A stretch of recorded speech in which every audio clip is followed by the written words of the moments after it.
Hey, how's it going? It's Clint from Navyfitmomndad, and today I want to take some time to talk to you about a very, very good friend of mine. It means a lot to me. I've known him for, it's probably been about, I don't know, 7 years or so.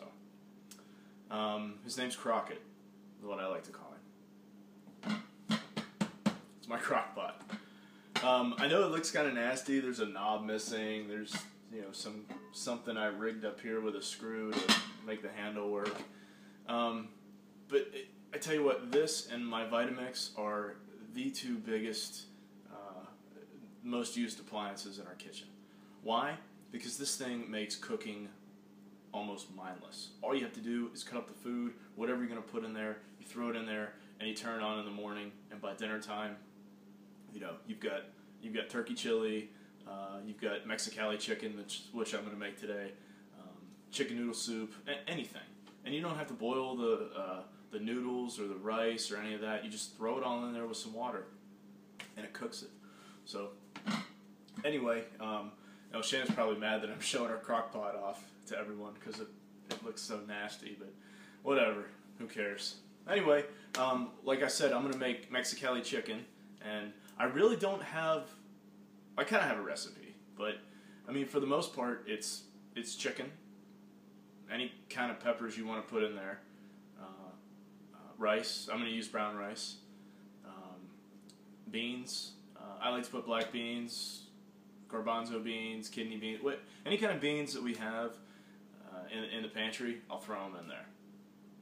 So anyway, it's really good, and I'll go ahead and walk you through how I make this. For the Mexicali chicken I'm going to make in the Crockpot, here's all the ingredients. I cut up 3 chicken breasts. I've got 2 cans of beans. You can use whatever kind of beans you like. I like the tri-blend and the black beans. Some cherry tomatoes, or grape tomatoes, I don't know, whichever ones they are. I got 3 jalapenos. I can't even pronounce this green pepper right here, so comment on this video if you know. I know it starts with a P. I don't even know how to say it. Got some onion, some garlic, and some stoplight peppers. Actually, not stoplight. I'm missing a green one. Anyway, pretend they are. And some rice in the back. So what I'm going to do, I'm going to cut all these up and throw them in the Crockpot and turn it on. It's that simple. Another thing I'm going to do that's a little bit different, I'm going to make like a sauce base for it. So I'm going to when I cut these peppers up, I'm going to boil them, and then I'm going to put them in the blender.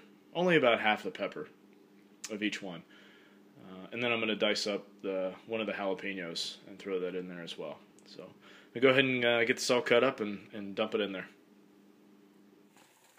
Okay, so here's what I was talking about with the peppers. I just cut up some of them, and I even threw some cloves of garlic in there.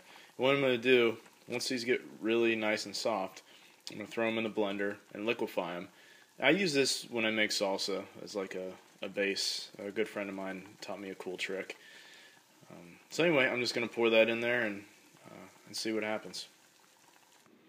Okay, here is everything is cut up and ready to go. And there's all the peppers blended up. So anyway, and I'll put about how much, the amount of everything that I put on here into this recipe. I don't know. I'm not a perfectionist. I've never really made it this way before, so we're just going to see how it turns out. Maybe that's kind of weird. I don't know. Kind of like me blending all that stuff up here. But you know what? My brother, when he cuts onions, he wears swimming goggles. I mean, what's weirder than that? Not much. Anyway, I'm going to go ahead and throw this in the Crockpot and turn it on. Well, here is the finished product of the Mexicali Crockpot chicken. As you can see, it turned out pretty good. There's different ways you can eat this. You can put it on a fajita, eat it like a taco, or maybe you could scramble some eggs and throw it in there. I don't know. There's tons of ways to eat this. It's really good, and you saw everything I used in it, so it's pretty easy to make and pretty healthy.